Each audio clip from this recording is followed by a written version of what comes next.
I'm Ellen Brown, President of the Rotary Club of Harrisburg.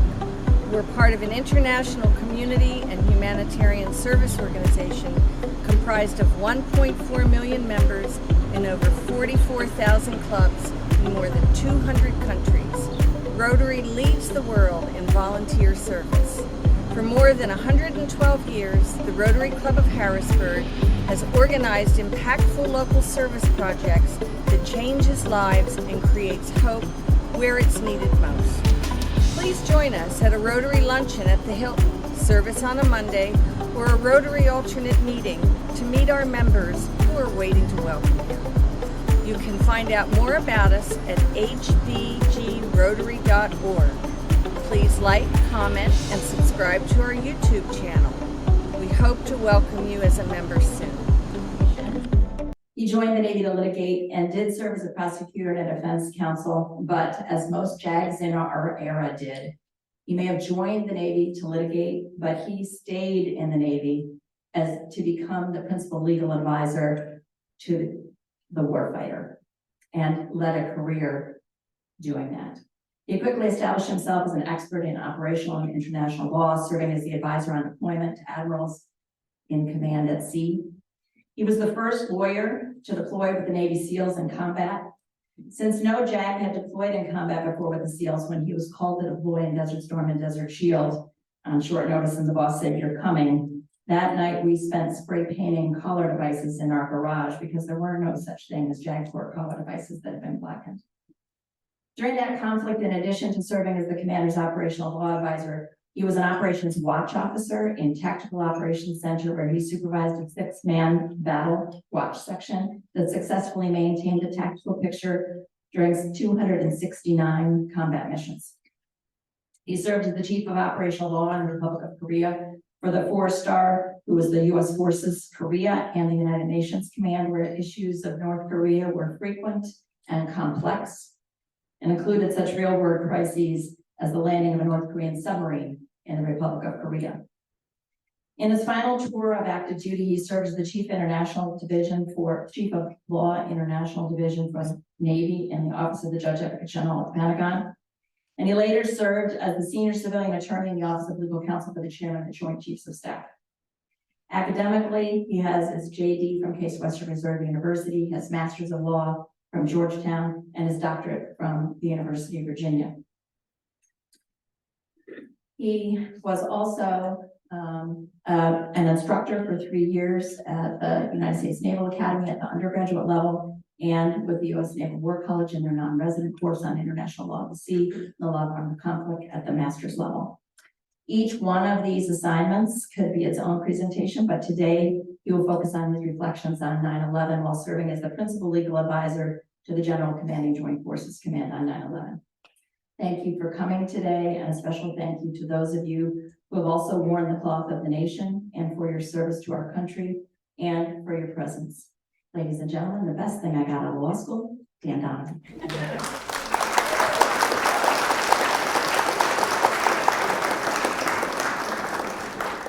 Where were you on the morning of September 11, 2001? That fateful morning 22 years ago started out as a normal workday for me.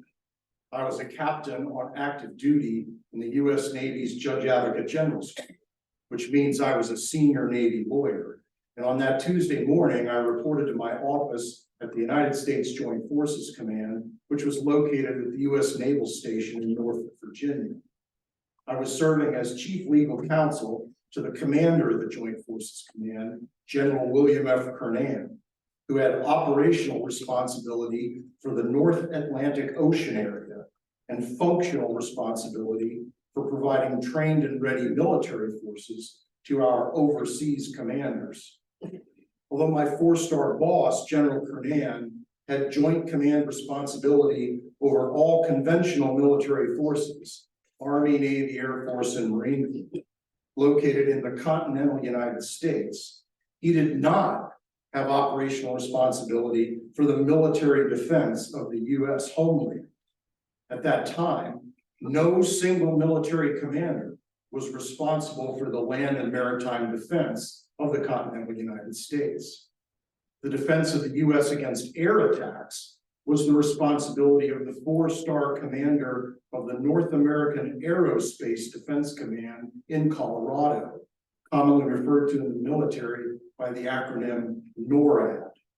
But NORAD's primary focus was defending U.S. airspace from the lingering Cold War threat of approaching Russian missiles and military aircraft. On the morning of September 11, 2001, I had arrived at the Joint Forces Command Legal Office at my usual time, and I proceeded to check my emails and review my schedule for the day. I also met briefly with my Deputy Legal Counsel, Lieutenant Colonel James Duncan. His office had a television mounted on the wall, which we kept constantly tuned to the cable news channel CNN to monitor breaking news. About 5 minutes before 9:00 a.m., Lieutenant Colonel Duncan told me that CNN was reporting that an airplane had crashed into the World Trade Center in New York City. This just in, you are looking at obviously a very disturbing live shot there. That is the World Trade Center, and we have unconfirmed reports this morning that a plane has crashed into one of the towers of the World Trade Center. The CNN Center right now is just beginning to work on this story, obviously calling our sources and trying to figure out exactly what happened, but clearly something relatively devastating happening this morning there on the south end of the island of Manhattan. That is, once again, a picture of one of the towers of the World Trade Center. A CNN special report was showing live televised images of smoke pouring out of one of the World Trade Center towers. Like many Americans, I initially assumed that this must be a tragic accident, and I wondered what kind of a plane it was, and how a pilot, even in a medical emergency, could fly so far out of the normal air traffic patterns as to crash into the World Trade Center. We did not yet know that this airplane was American Airlines Flight 11, nonstop service from Boston to Los Angeles, which had been hijacked by 5 Al-Qaeda terrorists and was intentionally crashed into the North Tower of the World Trade Center at 8:46 a.m. And then as we continued to watch CNN, at 9:03, we saw a second airplane, United Airlines Flight 175, crash into the World Trade Center. I'd say the whole takes about, looks like 6, 7 floors were taken out. And there's more explosions right now. Hold on, people are running. Listen, hold on just a moment. We've got an explosion inside. The building's exploding right now. You got people running up the street. Okay. Hold on, I'll tell you what's going on. Okay, just put Winston on pause there for just a moment. Okay, the whole building just exploded some more. The whole top part. Okay. The building's still intact. People are running up the streets. Am I still connected? It had also been hijacked by 5 Al-Qaeda terrorists. When I saw the second airplane, which was clearly a commercial airline, hit the World Trade Center, I realized that this was no accident and that the World Trade Center was under attack, most likely by international terrorists. I directed Lieutenant Colonel Duncan to call the Joint Forces Command's Operations Center to find out whether the command would be standing up its crisis action team, commonly referred to in the military by the acronym CAT. A CAT is a group of representatives from every major directorate in the command that is established to assist the commander and the operations department in responding to a crisis. Lieutenant Colonel Duncan soon reported that there was a lot of confusion over in the operations center. I told him to report to the operations center, taking with him his primary legal reference handbooks, because I assessed that the order to establish the CAT would soon be given. I told Lieutenant Colonel Duncan to assume that he would be on duty as the legal representative in the operations center until at least 7 o'clock that night, and I directed another military lawyer on my staff to go home, get some rest, and prepare to replace Lieutenant Colonel Duncan for a 12-hour night shift in the operations center from 7 p.m. until 7 o'clock the next morning. I told the rest of my staff that we would likely have to provide 24-hour legal support to the operations center until further notice. As it turned out, we were to provide that 24-hour legal support for the next 18 months. I returned to my office and attempted to resume my normal legal duties. One routine action on my plate was a law of the sea issue that I was coordinating with the Joint Chiefs of Staff. I called my Navy legal counterpart located in the Pentagon to discuss the issue. After expressing to each other our mutual shock and bewilderment about the ongoing situation at the World Trade Center, we briefly discussed the law of the sea issue until she said, "There are alarms going off here and I've got to go." At 9:37 a.m., American Airlines Flight 77, which had originated at Washington Dulles and was bound for Los Angeles, crashed into the west side of the Pentagon. Oh my goodness. Oh my goodness. We're looking at a live picture from Washington, and there is smoke pouring out of the Pentagon. It would appear that there has been another major explosion, this one in the nation's capital. You are looking at a scene of apparent blast aftermath. There is smoke in the air over the Pentagon. We don't know whether this is the result of a bomb or whether it is yet another aircraft that has targeted a symbol of the United States power, but there is smoke pouring out of the Pentagon. At approximately 530 miles per hour. It had been hijacked by 5 al-Qaeda terrorists who then turned the aircraft back toward Washington and intentionally dove it into the Pentagon.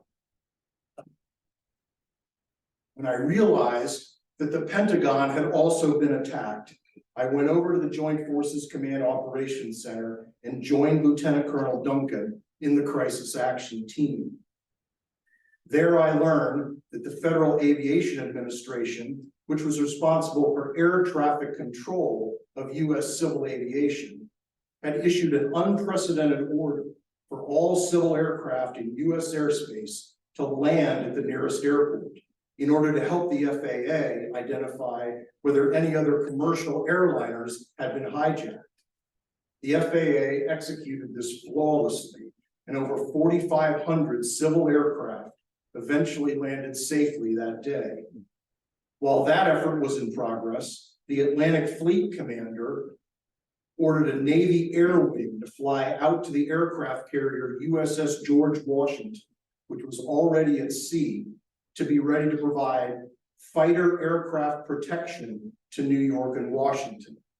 The Atlantic Fleet Commander had also ordered 2 U.S. Navy cruisers to get underway from Norfolk to provide additional air defense capability off the U.S. East Coast. I also learned that NORAD had ordered military fighter aircraft to conduct combat air patrols over New York City and Washington, D.C. Although the 9/11 terrorist attacks were over by the time these combat air patrols got on station, we did not know that, and we had to prepare for the possibility that further attacks might occur. I asked the operations department what guidance these combat air patrols had been given regarding rules of engagement. Rules of engagement are the rules which govern when U.S. military forces are authorized to use deadly force. And I knew that the idea of using U.S. fighter aircraft to potentially shoot down a civilian airline was unprecedented.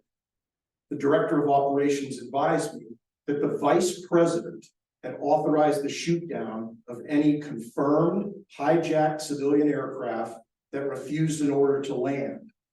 And I asked for clarification due to the fact that the vice president is not part of the U.S. military chain of command. Only the president of the United States could give that kind of guidance. We eventually learned that Vice President Dick Cheney had in fact discussed the rules of engagement with President Bush, who was not in Washington that morning, and was relaying the president's verbal shoot-down authorization.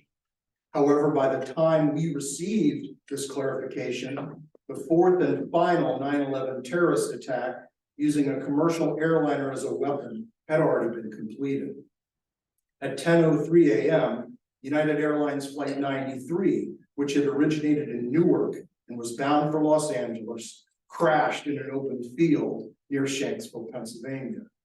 It had been hijacked by 4 al-Qaeda terrorists, and we believe the terrorist's intent was to turn the airplane back toward Washington and to crash it into either the White House or the US Capitol.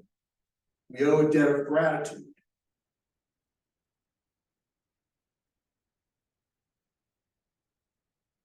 to the passengers of Flight 93, who learned through various personal cell phone calls that other hijacked airplanes had been crashed into buildings and decided to fight the hijackers to try to prevent the same thing from happening to them. Their brave self-sacrifice no doubt saved countless other lives that day. At 9:59 a.m., the South Tower of the World Trade Center collapsed into itself in 10 seconds. What happened just a few moments ago at the Trade Center? Watch the building to the left, to the back of those 2 buildings. This is just a few minutes ago. We don't know if something happened, another explosion, or if the building was so weakened, it just collapsed, causing a strong windstorm and creating a massive debris cloud, and killing everyone still inside, as well as numerous civilians and first responders in the adjacent area. 29 minutes later, at approximately 10:28 a.m., the North Tower also collapsed, killing everyone still alive on the upper floors, an undetermined number of people below, and scores of first responders.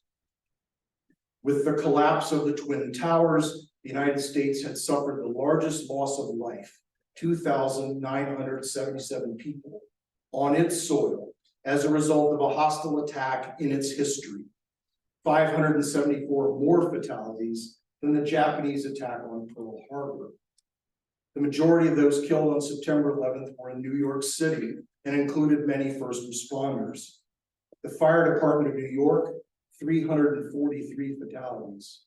The New York Police Department, 23 fatalities. And the New York Port Authority Police Department, 37 fatalities, the largest loss of life of any police force in history. In the immediate aftermath of the 9/11 terrorist attacks, the President and Secretary of Defense assigned Joint Forces Command the interim responsibility for the land and maritime military defense of the continental United States, which we carried out in coordination with NORAD for the next 2 years. We worked with NORAD to develop detailed written rules of engagement for responding to the potential use of hijacked aircraft as weapons of mass destruction. And we also identified a need for military quick reaction forces to be ready to deploy on short notice if we received intelligence that international terrorists were planning large-scale attacks on critical infrastructure sites, such as nuclear power facilities, bridges, dams, etc. I personally worked with my legal counterparts at the Joint Chiefs of Staff to develop rules for the use of force that would apply to such military quick reaction forces if they were deployed within the US to protect critical infrastructure. On September 18th, 2001, the Congress passed and the President signed into law a joint resolution that authorized the President to use all necessary means, including military force, against any individuals or groups that the President determined had planned, authorized, committed, or aided in the commission of the 9/11 attacks, as well as those who harbored them.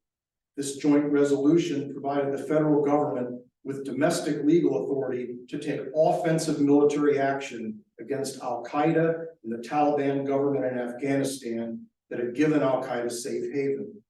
On October 7, 2001, the operation that became known as Operation Enduring Freedom began with US military airstrikes and special operations raids against al-Qaeda and the Taliban in Afghanistan.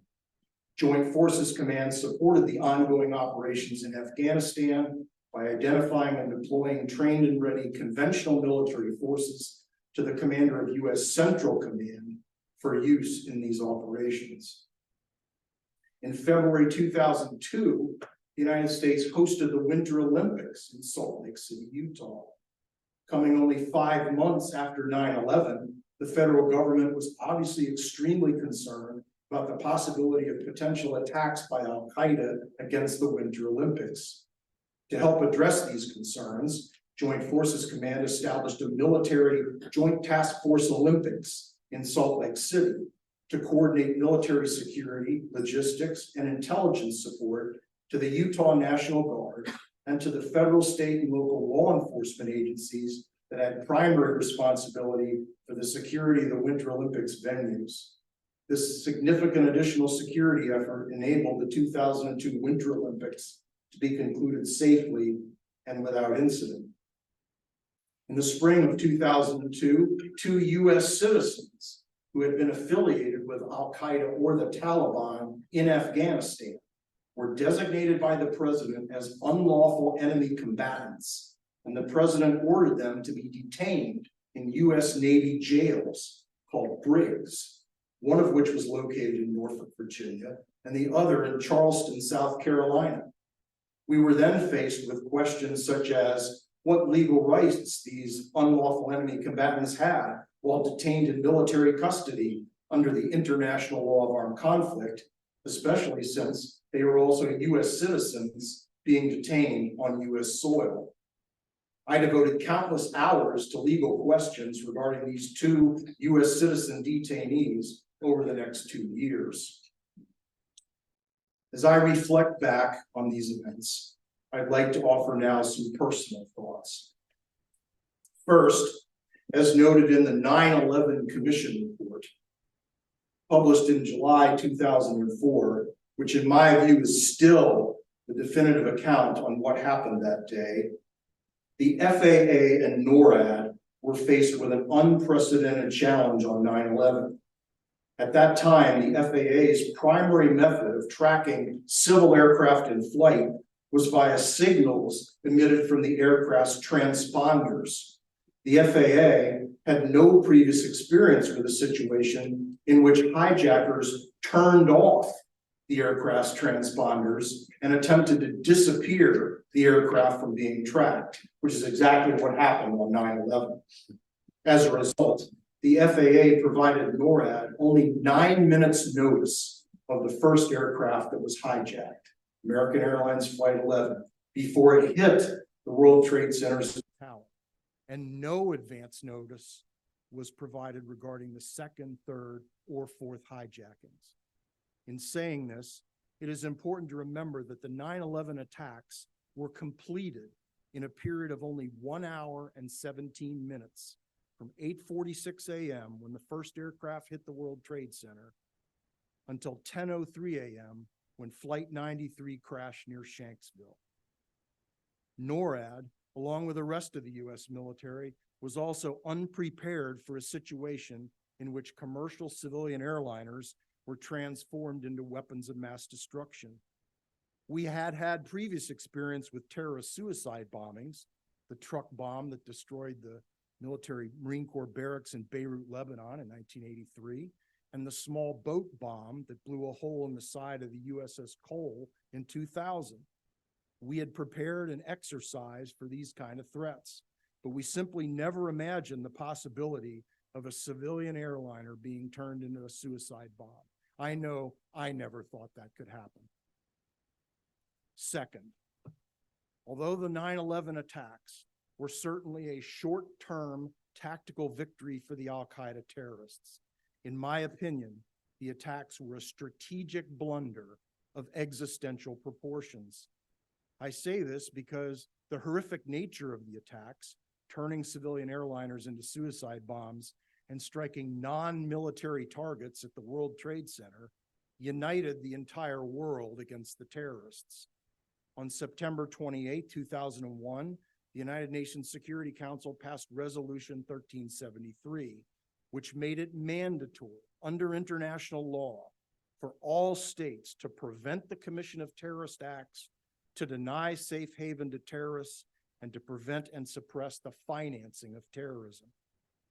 Our European allies in the North Atlantic Treaty Organization invoked for the first time Article 5 of the NATO Treaty, which states that an attack on one NATO member state is an attack on all, and NATO offered airborne early warning aircraft to help the U.S. patrol its own airspace in the aftermath of 9/11.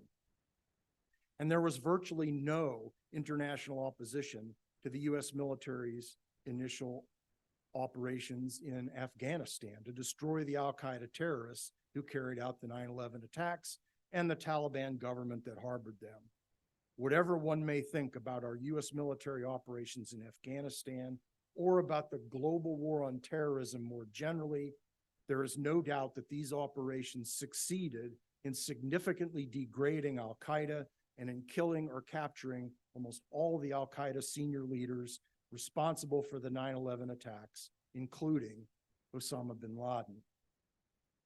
In addition to this overwhelming international support, our country was united against the terrorists as never before following the 9/11 attacks. Federal, state, and local first responders all rushed to support the crash sites, and countless Americans worked tirelessly in the days, weeks, and months that followed to assist with recovery and rebuilding efforts. Many people volunteered for military service, wanting to do something to strike back against the terrorist enemies who had attacked us. There was no fear of the U.S. military services not making their annual recruiting goals after 9/11. And many, many others volunteered to raise funds, assist in the recovery, or donated blood to the Red Cross, or prayed for the victims and their families. That spirit of unity, that we were all Americans supporting each other no matter what at a time of great need, is, in my view, the true spirit of America, and is frankly something we seem to have forgotten in the years since 9/11. I believe we could use more of that spirit of unity today. My final point of personal reflection is that our system of government worked, both on 9/11 and in its aftermath.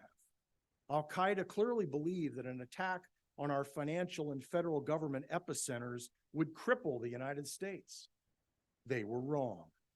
State and local first responders handled the crash scenes with bravery and determination, and were assisted in New York City by the New York National Guard, acting under the authority of the state governor. The U.S. government supported the New York authorities with disaster relief type assistance through the Federal Emergency Management Agency, and Joint Forces Command provided New York City with certain technical capabilities to help go through the rubble of the Twin Towers. And we also sent the Navy hospital ship Comfort to provide rest and relief to first responders. There was no federal takeover of the recovery efforts in New York, and there was certainly no military takeover of these efforts. Nevertheless, in the first few weeks after the 9/11 attacks, I was asked more than once to speak to news reporters off the record, and many of them wanted to know whether martial law was going to be declared in the United States. Martial law is when the military assumes responsibility for civil government functions. And that hadn't happened in the U.S. since General Andrew Jackson took the city of New Orleans from the British at the end of the War of 1812. My answer was absolutely not.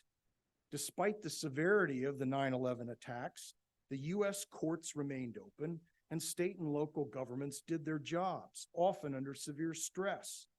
Our system of government was resilient enough to hold up, even in the face of a national tragedy like 9/11. The U.S. government also worked diligently in the aftermath of 9/11 to address the major problems that had contributed to the short-term tactical success of the terrorists that day. For example, prior to 9/11, U.S. law prohibited information sharing between intelligence and law enforcement agencies.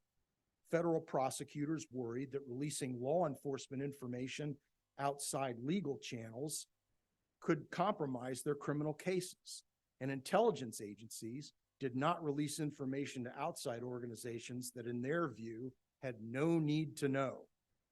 This lack of information sharing was a big problem in trying to address the threat posed by international terrorist organizations who not only break U.S. law, but are capable of conducting large military-type attacks. In October 2001, the USA Patriot Act was signed into law, which eliminated the prohibition on sharing information between intelligence and law enforcement agencies. And this led in turn to the creation of the National Counterterrorism Center, whose mission it is to fuse together counterterrorism information and share that information with all intelligence and law enforcement agencies that may need it. Additionally, the Department of Homeland Security was created in 2002 to better coordinate the efforts of all U.S. government agencies whose missions impact the security of the U.S. homeland, and a single four-star military command was designated, U.S. Northern Command, located in Colorado and now dual-hatted as the commander of NORAD, and is now responsible for the total military defense of the United States. I do not contend that all these federal government efforts were perfect, and there will always be ongoing tension regarding how much of our civil liberties we are willing to give up in order to have greater security. But I do believe that these efforts, along with U.S. military operations in the global war on terrorism, likely contributed to the fact that there have been no further large-scale terrorist attacks on the U.S. homeland since 9/11.